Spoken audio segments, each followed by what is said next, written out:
जय हिंद फ्रेंड, हिंदी और प्राइड में आप सभी का स्वागत है।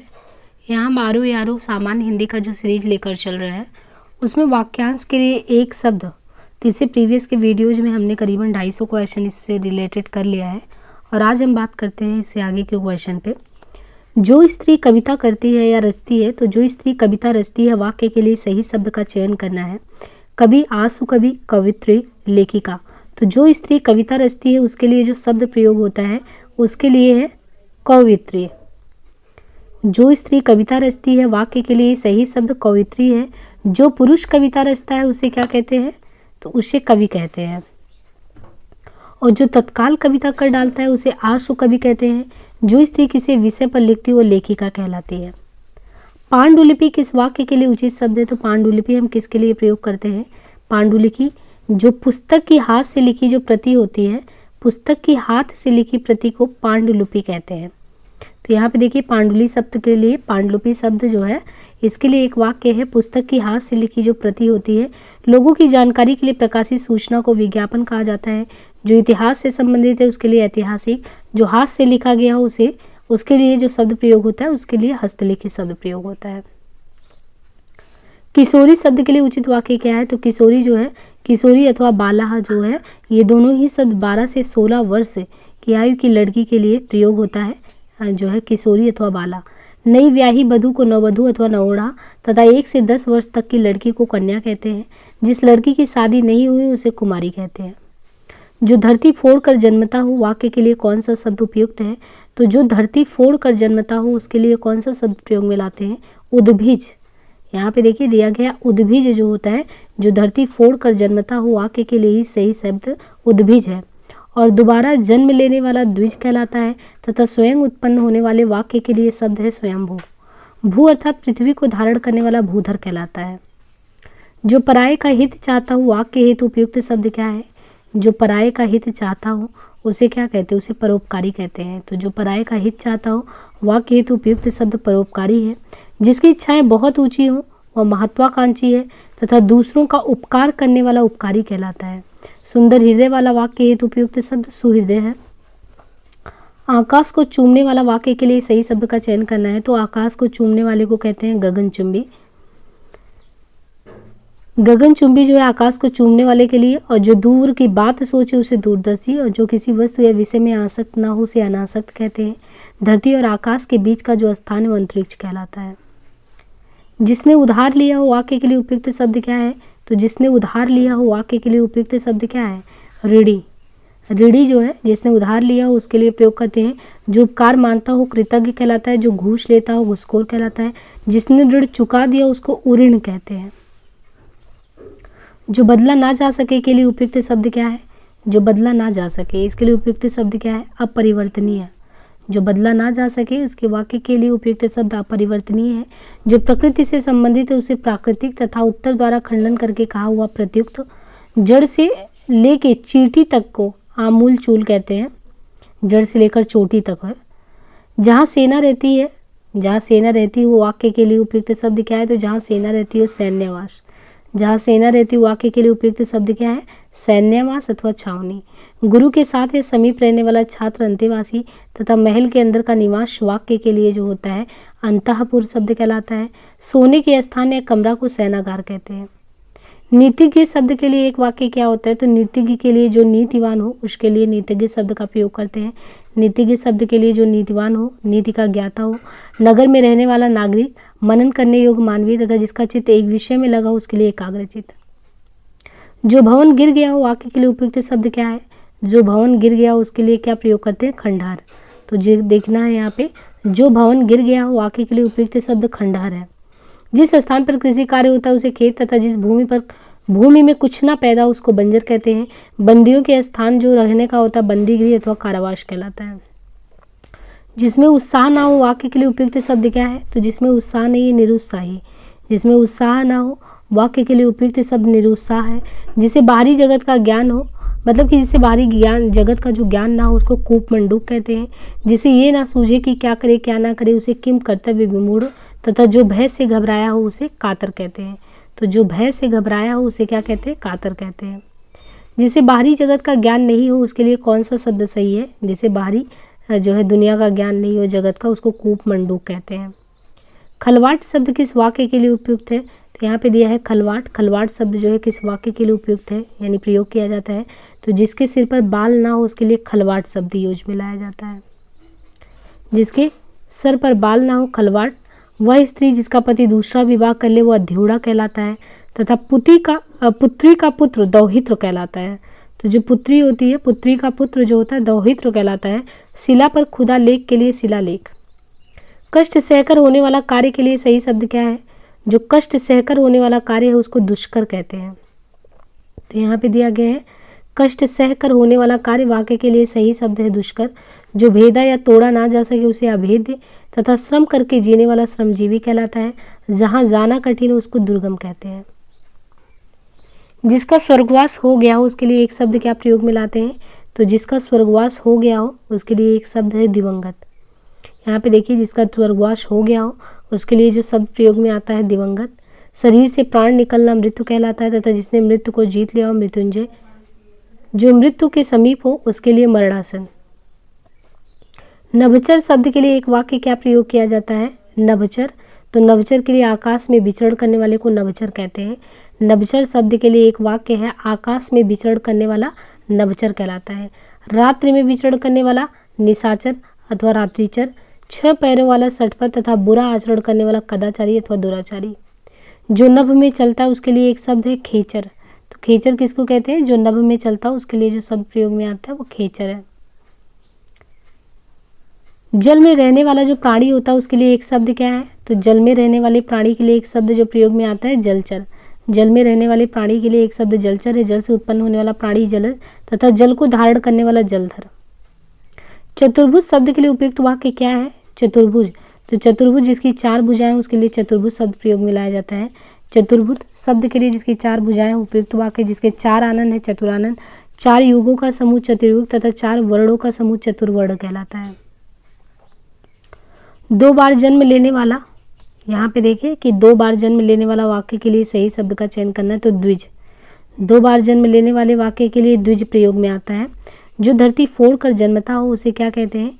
तो जो धरती फोड़ कर जन्मता हो उसको उद्भिज तथा स्वयं से उत्पन्न होने वाला स्वयंभू कहलाता है।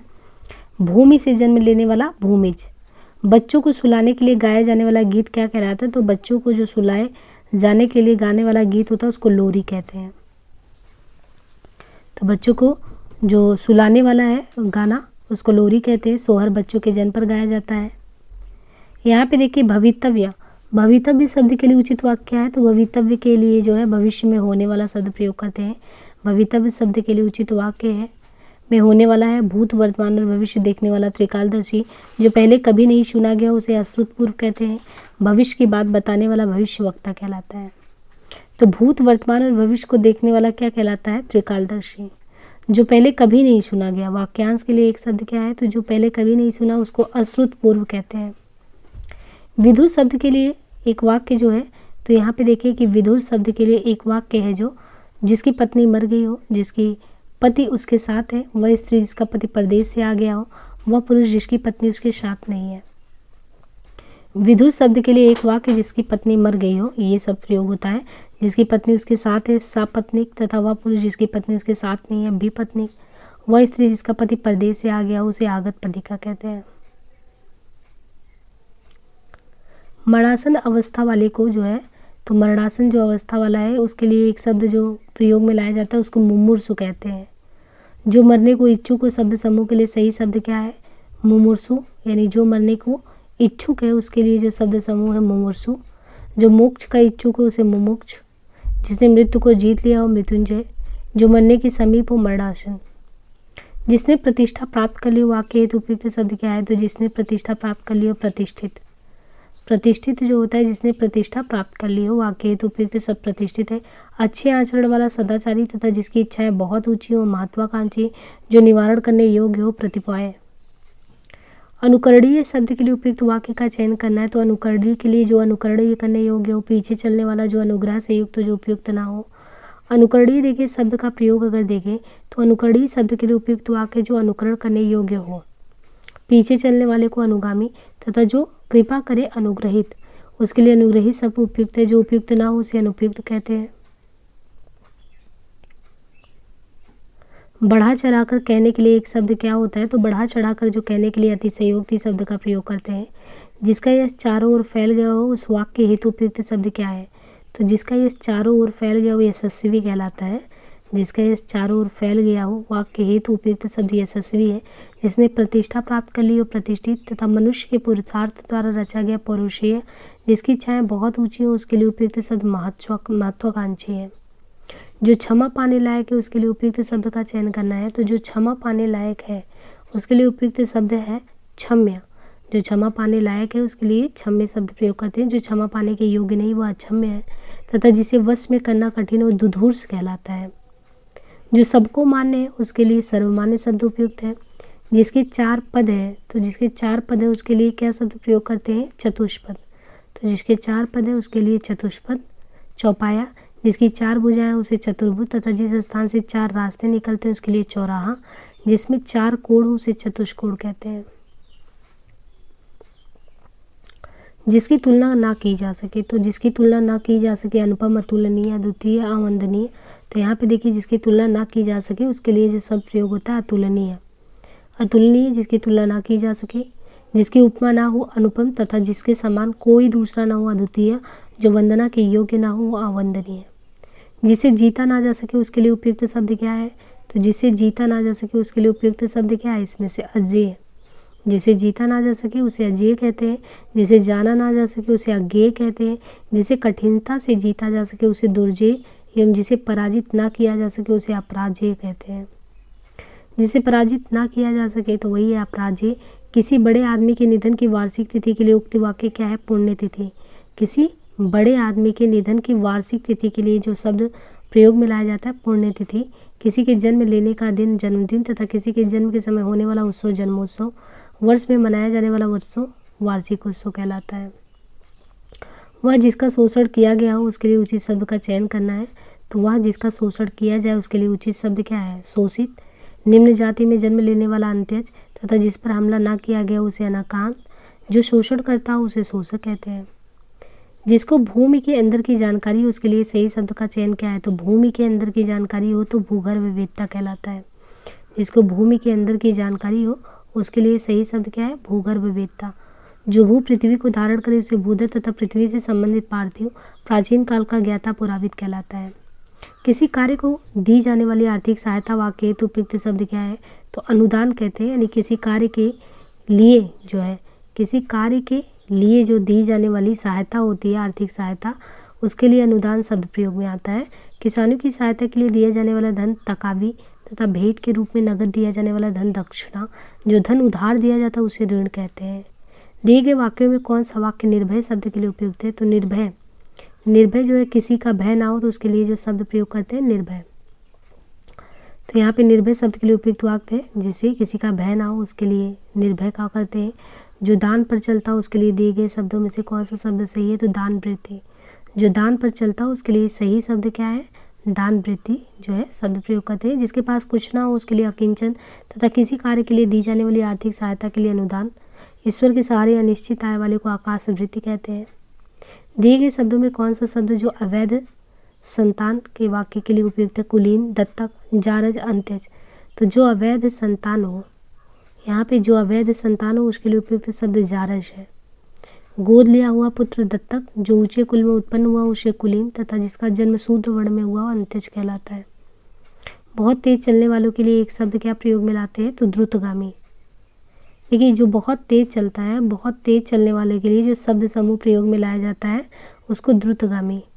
पीछे की ओर चलने वाला पश्चगामी है, आगे और बहुत तेजी से शीघ्रता से चलने वाला शीघ्रगामी है, पीछे पीछे चलने वाला अनुगामी है। तो तेजी से चल रहा है तो द्रुतगामी, पीछे की ओर चल रहा है तो पश्चगामी, और तेजी से शीघ्रता से चल रहा है शीघ्रगामी, पीछे पीछे चलने वाला अनुगामी कहलाता है। तो यहाँ से हम जो है अब जो है यहाँ पे हमारा जो है 300 क्वेश्चन जो है करीबन कंप्लीट होता है। और यहाँ पे हम बात करने वाले हैं कि जो भी दिया गया है कि शब्द समूहों के लिए एक शब्द की व्यापकता बहुत ज़्यादा होती है। हमने पूर्व की परीक्षाओं में भी ये चीज़ें देखी है। तो सावधानी के तौर पे अगर देखें तो हमें एक शब्द, वाक्यांश के एक शब्द के लिए जो है चीज़ों को कंठस्थ करना पड़ता है, थोड़ा सा याद करना पड़ेगा, तो जाके काफ़ी चीज़ें सही होंगी। तो इससे पहले आपने ये तो देख लिया कि किस प्रकार के प्रश्न आते हैं। तो हम बात करते हैं कि जैसे किस चीज़ को किस शब्द से संबोधित करते हैं। तो वाक्यांश में जैसे दिया है कि बिना हल जोते उगने वाली फसल जो होती है। अब बिना हल जोते आप उगने वाली फसल की बात करेंगे तो उसको कहते हैं अकृष्टपच्य। बिना हल जोते उगने वाली फसल है, यानी हल से आपने जोता भी नहीं और कष्ट भी नहीं किया, तो ये क्या हो गया, अकृष्टपच्य। वह भूमि जो पहले ना जोती गई हो तो अकृष्टपूर्वा। अगर उस आपने ज़मीन को जोता ही नहीं, फल भी आ गई, तब तो अकृष्टपच्य है। और जो भूमि ऐसी है जो पहले जोती ही नहीं गई हो तो अकृष्टपूर्वा कहते हैं। जो कुछ ना कहे या जो कहा ना जा सके उसको कहते हैं अकथ्य। जो घबराने वाला ना हो, तो जो घबराने वाला ना हो उसको कहते हैं आकातर। कातर और आकातर, तो जो घबराने वाला नहीं उसको आकातर। देखिए जहाँ पे भी ना है ना के साथ जो है किसी में भी आप आ लगा रहे हो तो आ का अर्थ नहीं। तो जैसे जो घबराने वाला ना हो आकातर। जो जोता बोया ना गया हो अकृष्ट, अकृषित। आकृषित भी कह सकते हैं, आकृष्ट कह सकता है। तो यहाँ से ये लग रहा है आपको कि जो खेत से संबंधित है, जिसमें हल जोतने बोने इन सब से संबंधित है, उसमें ज़्यादातर शब्द अगर आप देखिए तो कृष्ट से, अकृष्ट बिना हल जोते हुए उगने वाली फसल को कहेंगे। वो भूमि जो पहले नहीं जोती गई हो अकृष्ट पूर्वा। जो कुछ कहे या नहीं कहा जा सकता अकथ्य है। जो घबराने वाले नहीं है अकातर है। जो जोता बोया ना गया वो अकृष्ट है। वह सेना जिसमें बहुत से हाथी, घोड़े, रथ और पैदल सिपाही हैं उसको क्या कहते हैं। तो यहाँ पे देखिए ऐसा सेना है जिसमें बहुत से हाथी हैं, घोड़े हैं, रथ है, पैदल सिपाही हैं, सभी हैं।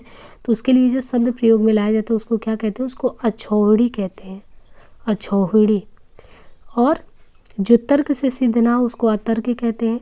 अत्यंत सूक्ष्म या छोटा होने की शक्ति प्राप्त होना आड़िमा कहलाता है। जैनों का जो सूर्यास्त से पहले जैन धर्म में एक अच्छी बात है कि लोग जैन लोग जो है सूर्यास्त से पहले जो भोजन करते हैं, तो यहाँ पे उनके लिए जो वो भोजन करते हैं उसको अथौ कहते हैं। पश्चिम दिशा जहाँ सूर्य अस्त होता है उसको क्या कहते हैं, तो पश्चिम दिशा में जहाँ सूर्य अस्त होता है उसको अथमना कहते हैं, अथमना। वह जिसने किसी से ऋण लिया हो, तो वह जिसने किसी से ऋण लिया हो उसके लिए अधमर्ण शब्द का प्रयोग करते हैं। वो जिसने किसी से ऋण लिया हो अधमर्ण। वह वस्तु जिस पर अधिकार जताया जाए तो अध्यर्थ कहते हैं। जिस पर हम अधिकार जमाते हैं, किसी भी वस्तु पर अगर अधिकार जमाए तो उसको अध्यर्थ कहते हैं। और जिसकी कीमत कम हो उसको अनर्घ्य कहते हैं। जिसकी कीमत कम हो उसको क्या कहते हैं, अनर्घ्य कहते हैं। जो वश में ना हुआ हो उसको अनायत कहते हैं, अनायत। ऐसी प्रशंसा जिससे निंदा का भाव निकले, मतलब लग तो रहा है कि सामने वाला प्रशंसा कर रहा है पर वो निंदा कर रहा है, तो आपस्तुति। जिसे मानना उचित ना हो, जिसे कोई मान ना सके, तो अवध्य। वह बात या भाव जिसे प्रकट करने की इच्छा हो, अभिप्रेत। निष्फल ना होने वाला, अमोघ। अमोघ शास्त्र जो होता था, आपने रामायण महाभारत में देखा होगा, अमोघ शास्त्र दिया जाता था। तो निसफल ना होने वाला तो अमोघ है। किसी के गुण को भी अवगुण समझना असूया कहलाता है। किसी के गुण को भी अगर अवगुण समझ रहे हैं तो असूया। सबसे आगे रहने वाला अग्रणी। जिसको जीता नहीं जा सके अजेय है वो। जिसके बारे में कोई निश्चय ही ना हो, अनिश्चित है। जो अपने स्थान या स्थिति से अलग ना हो या नहीं किया जा सके, जो कभी च्युत ना हो उसको अच्युत कहते हैं। जो अपनी बात से टले नहीं, अटल है। जिसका निवारण ना किया जा सके, जिसे करना आवश्यक हो, अनिवार्य। जो अनुग्रह या कृपा से युक्त हो, अनुग्रहित कहलाता है। पीछे पीछे चलने वाले को अनुगामी कहते हैं। जो सबके मन की बात जानता वो अंतर्यामी। जो कुछ नहीं जानता उसको अज्ञा, अज्ञानी। जो धन को व्यर्थ खर्चा करता हो उसको अपव्ययी कहते हैं। जो धन का व्यर्थ खर्चा करता हो, अपव्ययी। जो किसी पर अभियोग लगाए उसको अभियोगी कहते हैं। जो कम जानता हो उसको क्या कहते हैं, अल्पज्ञ। जो विधि या कानून के विरुद्ध हो, अवैध, गैर कानूनी। जो भला बुरा ना समझता हो, सोच समझकर काम ना करता हो, अविवेकी। जो शोक करने योग्य नहीं हो, असोच्य। जिसकी चिंता नहीं हो सकती, अचिंतनीय, अनचिंत्य। जिसका उत्तर नहीं दिया गया हो तो अनुत्तरित। वह स्त्री जिसका पति दूसरा विवाह कर ले उसको क्या कहते हैं, तो वह स्त्री जिसका पति दूसरा विवाह कर ले, अध्योड़ा। जिसे बुलाया ना गया हो, अनाहुत।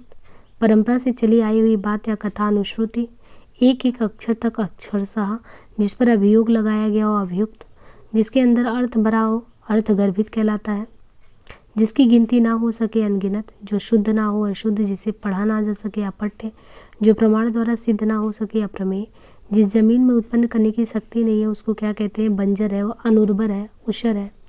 गुरु के निकट रहने वाला विद्यार्थी क्या कहलाता? अंत्यवासी। जो कम खाता हो अल्पाहारी, जिसकी तुलना ना की जा सके अतुलनीय, जिसकी दाढ़ी मूछ नहीं निकली हो उसको आजात स्मस्त्र कहते हैं। जिसकी दाढ़ी मूछ नहीं निकली हो आजात स्मस्त्र। मृतक का अंतिम क्रिया अंत्येष्टि या श्राद्ध कहलाता है। जो परीक्षा में उत्तीर्ण ना हो उसको क्या कहते हैं? तो जो परीक्षा में अनुत्तीर्ण हो, मतलब कि जो परीक्षा में उत्तीर्ण ना हो उसको अनुत्तीर्ण कहते हैं। जिसकी संख्या सीमित ना हो असंख्य, जो नष्ट ना हो सके अनश्वर, जिसके पास घर ना हो अनिकेत। अनिकेत कहते हैं जिसके पास घर ना हो ना, तो निकेतन यानी घर का पर्यायवाची है निकेत, लेकिन जिसके पास घर ना हो अनिकेत। जिस पेड़ के पत्ते झड़ गए उसको अपर्ण अपत कहते हैं। अल्प वेतन पाने वाले को अल्प वेतन भोगी कहते हैं। जहाँ जाया ना जा सके उसके लिए अगम्य शब्द का प्रयोग करते हैं। अग्र यानी आगे की बात सोचने वाला जो होता है उसको क्या अग्र के आगे की बात सोचने वाले को अग्र सोचे। अध्ययन प्राप्त करने वाले या अध्ययन प्राप्त कराने वाले को अध्यापक। जिसका दूसरा उपाय नहीं है अन्योन उपाय, जिसका अनुभव किया गया अनुभूत कहलाता है।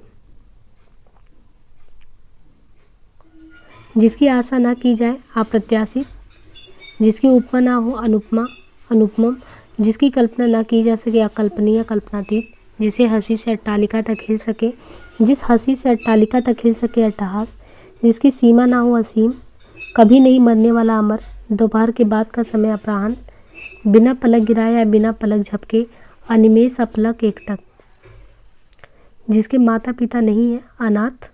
वह यंत्र जो छोटी चीज़ को बड़ा दिखाता उसको क्या कहते हैं? तो वो यंत्र जो छोटी चीज़ को बड़ा दिखाता उसको अणुवीक्षण कहते हैं। कई व्यक्तियों में एक अन्यतम, काल से पहले आने वाली मृत्यु का काल मृत्यु, कहीं आसक्त ना रहने वाला अनासक्त, ज्यों का त्यों अविकल कहलाता है। जिस कल्पित पर्वत के पीछे सूर्य अस्त होता है अस्ताक्षर, जिसके समान दूसरा नहीं है अद्वितीय, जिसके पास कुछ भी नहीं हो अकिंचन, जिसके कुल का पता ना हो अज्ञात कुल, जिसके आने की तिथि मालूम ना हो अतिथि, जिसमें शक्ति नहीं है अशक्त, जिसमें सामर्थ्य नहीं है असमर्थ, जिसका जन्म पहले हुआ हो अग्रज, जिसका जन्म पीछे हुआ हो अनुज, जिसका मन कहीं और हो अनमना या अनमनस्क, जिसका शत्रु जन्म तक ना हो, यानी जिसका शत्रु जन्मा तक ना हो उसको अजात शत्रु कहते हैं।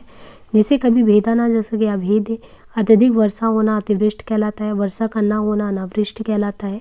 आत्मा और परमात्मा का द्वैत भाव ना मानने वाला, यानी जो आत्मा और परमात्मा का द्वैत यानी दो भाव नहीं मानता उसको अद्वैतवादी कहते हैं। जिसके समान दूसरा नहीं है अथवा जिसका जोड़ नहीं है अनन्य, जो साधा ना जा सके या ठीक न किया जा सके असाध्य, जो वचन के द्वारा प्रकट करने योग्य ना हो अनिर्वचनीय, जो समय के अनुकूल ना हो उसके लिए असामयिक शब्द प्रयोग करते हैं। जिसके समान कोई दूसरा भक्त ना हो तो अनन्य भक्त, जो बिना वेतन के काम करता उसको अवैतनिक कहते हैं। जो स्त्री अभिनय करती है अभिनेत्री कहलाती है। जो पुरुष अभिनय करता अभिनेता, जो स्त्री सूर्य को भी ना देख सके उसके लिए जो शब्द प्रयोग होता है असूर्यम पश्या।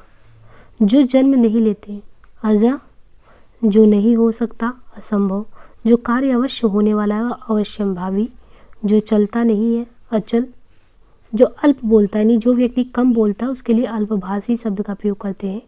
जो मापा ना जा सके अपरिमेय, जो अंडा से जन्म लेता है अंडज, जो खाने योग्य नहीं हो उसके लिए जो अखाद्य शब्द का प्रयोग करते हैं। जो नहीं आता हो अनागत, जो अल्प यानी थोड़ा सा ही जानता हो उसके लिए जो शब्द प्रयोग करते हैं अल्पज्ञ। जो भक्षण करने योग्य ना हो, तो जो भक्षण करने योग्य ना हो उसके लिए जो शब्द प्रयोग करते हैं अभक्ष्य। जो पहले कभी नहीं हुआ अभूतपूर्व, जो पहले कभी नहीं सुना गया अश्रुतपूर्व, तो जो पहले कभी नहीं हुआ उसको अभूतपूर्व कहते हैं। जो पहले कभी नहीं सुना गया अश्रुतपूर्व कहते हैं। जो पहले कभी नहीं देखा गया उसके लिए अदृष्टपूर्व, और जो देखा नहीं जा सकता उसके लिए अदृश्य है। बढ़ा चढ़ाकर जो कही गई बात होती है उसके लिए अतिशयोक्ति शब्द प्रयोग करते हैं। जो इस लोक में संभव ही नहीं है उसके लिए अलौकिक। जो अनुकरण करने योग्य है तो अनुकरणीय है। जो सबसे आगे गिनाने योग्य हो, तो जो सबसे आगे गिनाने योग्य हो उसके लिए अग्रगण्य शब्द का प्रयोग करते हैं। जिसके पार ना देखा जा सके, अपारदर्शी, जो ईश्वर में विश्वास करता है, आस्तिक है। जहाज़ों को रात्रि के समय जो रास्ता दिखाने वाला प्रकाश स्तंभ होता है उसको आकाशदीप कहते हैं। जिसे शास्त्र का ज्ञान ना हो उसको क्या कहते हैं? आगम रहित। तो ये अलग है। आगम रहित किसको कहते हैं? जिसे शास्त्र का ज्ञान ना हो उसके लिए शब्द प्रयोग करते हैं आगम रहित। वह जिसकी अब कामनाएं पूर्ण हो चुकी है उसको क्या कहते हैं? तो वो जिसकी अब कामनाएं पूरी हो चुकी हैं उसको कहते हैं आप्त काम। आप्त काम जो है, जिसकी कामनाएं जो है पूरी हो चुकी हैं उसको आप्त काम। छिपाने या ढकने का कार्य क्या कहलाता है? आविष्टन। वह जो किसी के बंधन का कारण हो उसको क्या कहते हैं? बंधन का कारण आश्रय। जो आया हो आगत, जो अपनी हत्या करता है आत्महत्या या आत्महंता आत्मघाती। जो अपना है आत्मीय। अग्नि से उत्पन्न अग्निसा या अग्नि से संबंध आग्नेय। अपने ऊपर निर्भर रहने वाला आत्मनिर्भर। जीवन भर आजीवन। तत्काल कविता रचने वाले को आंसू कवि। जिसकी बाहें जो है घुटने तक पहुँचती हैं, अजात बाहु है ना, अजान बाहु। आलोचना करने वाला आलोचक। वह स्त्री जिसका पति परदेश से आ गया हो, आगत पति का। बालक से वृद्ध तक सभी। तो देखिए बालक से वृद्ध तक सभी के लिए जो शब्द प्रयोग होता है आबाल वृद्ध। आशा से अतीत, आशातीत। देवता को दिखाए जाने वाले दीपक को आरती कहते हैं। जो किसी के निमंत्रण पर आया हो, आमंत्रित। पाद से मस्तक तक, आपाद मस्तक, यानी पाद से मस्तक तक के लिए जो शब्द प्रयोग में आता है उसके लिए आपाद मस्तक शब्द प्रयोग करते हैं। ऋषि का कहा हुआ वचन, तो ऋषि जो ऋषि मुनि जो कह देते हैं तो उनका जो कहा हुआ वचन होता है उसके लिए जो शब्द प्रयोग करते हैं एक वचन में, यानी एक वाक्यांश में एक शब्द में अगर कहें तो ऋषि का जो कहा हुआ वचन है उसको आर्ष वचन कहते हैं। वो जिस पर हमला किया गया वो आक्रांत। आदि से अंत तक को आद्योपांत कहते हैं। आदि और अंत, यहाँ पे देखिए अंतर समझिए, आद्योपांत और आद्यांत। आदि से अंत तक की बात करेंगे तो शुरू से लेकर अंत जो होता है उसके लिए आद्योपांत होगा और सिर्फ आदि और अंत के लिए आद्यांत होगा। जो मृत्यु के समीप हो, तो जो मृत्यु के समीप हो उसके लिए क्या शब्द प्रयोग करेंगे? जो मृत्यु के समीप हो आसन्न मृत मरणासन अवस्था में है। धरती और स्वर्ग के बीच का स्थान अंतरिक्ष। महल के जो अंदर का निवास होता है उसको अंतःपुर कहते हैं। महल के अंदर का निवास अंतःपुर। जिसका जन्म निम्न जाति में हुआ हो, अंत्यज। जो अंग से उत्पन्न हो, अंगज। हाथ जोड़कर प्रणाम की मुद्रा को अंजलिबद्ध करते हैं। एक कथा या निबंध के बीच आने वाली कहानी अंतः कथा कहलाती है। दो घटनाओं या कालों के बीच अंतःकालीन। अपने आप मन में होने वाली जो प्रेरणा होती है, अपने आप ही मन में कोई प्रेरणा जागे किसी काम को करने के लिए तो उसे अंतः प्रेरणा कहते हैं। अंत या नाश करने वाला अंतक। पृथ्वी का वो भाग जो दूर तक समुद्र में चला गया वो अंतरीप कहलाता है। तो पृथ्वी का वो टुकड़ा जो दूर तक समुद्र में चला गया उसको अंतरीप कहते हैं। जो किसी संपत्ति आदि में अंश का हकदार हो तो अंश भाजन है। ताजिया रखने की जो जगह होती है तो उसको इमाम बाड़ा कहते हैं। ताजिया रखने की जगह इमाम बाड़ा। कोई काम करने के लिए मन में होने वाला जो विचार या उद्देश्य होता है उसको इप्सा कहते हैं। तो इप्सा, अभिलाषा, इच्छा। तो कोई काम करने के मन में अगर इच्छा जागृत होती है तो इप्सा कहलाता है। और पूरब और उत्तर के बीच की दिशा को ईशान कहते हैं। तो कल ही अभी हमने इस तरीके से आपको बताया था कि जो ये पूरब और उत्तर का जो दिशा है ईशान कहलाता है। यहाँ पे ईशान कहलाता है, ये वायव्य कहलाता है। तो इस पे हमने बात की थी। वायव्य हो गया, नैऋत्य हो गया, है ना। तो ये चीज़ ध्यान रखना है आपको कि पूरब और उत्तर के बीच की दिशा को ईशान कहते हैं। किसी के खाने से जो बचा हुआ जूठन होता है, जूठा, उसको कहते हैं उच्छिष्ट। तो किसी के खाने से बचा हुआ जूठा उच्छिष्ट कहलाता है। ऋण देने वाले व्यक्ति को क्या कहते हैं? जो व्यक्ति ऋण देता है तो ऋण देने वाले व्यक्ति को उत्तमर्ण कहते हैं। उत्तमर्ण। पर्वत के पास की जो भूमि है या पर्वत के नीचे की तलहटी की भूमि उपत्यका कहलाती है। वह सामग्री जिसे कोई पदार्थ बने उसे उपादान कहते हैं। जिसने ऋण चुका दिया उऋण। जो धरती फोड़ कर जन्मता हो, उद्भिज। जिसमें खूब उपज होती है उसको उर्वर या उपजाऊ कहते हैं। जिस कल्पित पर्वत से सूर्य का उदय होता है, उदयाचल। दूसरों का उपकार करने वाला उपकारी। जिसकी उपासना की जाती उपास्य कहलाता है। और जो उपासना करता है उपासक। उर यानी छाती के बल चलने वाला उरग। जो ऊपर कहा गया उपर्युक्त। जिस जमीन में उत्पन्न करने की शक्ति उसको क्या कहते हैं? उर्वरा। जिसका मन उदार हो उसके लिए जो शब्द प्रयोग करते हैं उदार मना।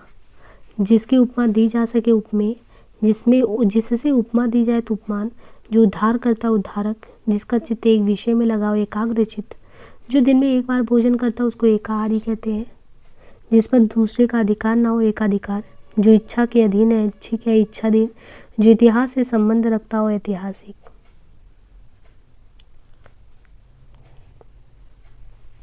सुंदर जांघों वाली हाथी के सूंड के समान जांघ वाली करभोरू कहलाता है।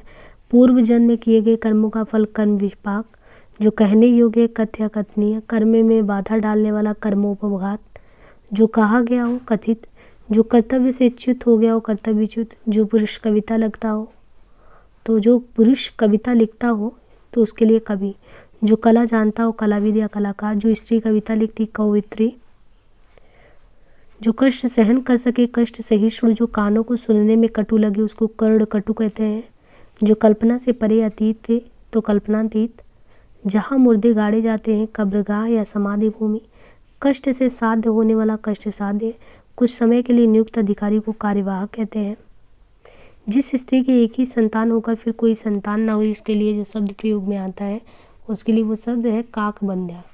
तो जिस स्त्री की एक ही संतान होकर फिर कोई संतान ना हुई उसके लिए काकबंध्या। जो पुरुष कायर या कुत्सित है उसके लिए कापुरुष। किसी वस्तु को देखने की बलवती इच्छा हो तो कौतूहल। कुश के अग्र के समान तीक्ष्ण बुद्धि वाले को कुशाग्र बुद्धि। कुरकुर शब्द करता हुआ चलने वाला कुरंग कहलाता है। केवल पेट भरने वाले को कुछीभर कहते हैं। दान देने वाला देवता या व्यक्ति कुबेर या धनत कहलाता है। कुंती का पुत्र जो है कौन्तेय, कुंती का पुत्र कौन्तेय कहलाता है। जो बात पूर्व काल से लोगों में कह सुनकर प्रचलित हो उसको किंवदंती जनश्रुति। कर्म के अनुसार क्रमानुसार, और जो ये समझ नहीं पाए कि क्या करें तो किम कर्तव्य विमूढ़। जिसे खरीद मोल लिया गया हो तो यानी जिसे खरीदा गया हो या मूल लिया गया तो कृत या दासी दोनों होता है, तो कृत भी कह सकते हैं उसको, दासी भी, तो जिसे खरीद या मोल लिया गया हो। तो आज यहीं पे समाप्त करते हैं, बाकी हम नेक्स्ट पार्ट में और शब्दों पे बात करेंगे। ज़्यादा से ज़्यादा अगर हम शब्द को देखते हैं यहाँ पे समझते हैं तो फिर प्रीवियस क्वेश्चन किस तरीके से आते हैं तो हम उसको टैकल करने में भी समर्थ रहते हैं। आज के लिए इतना ही, धन्यवाद।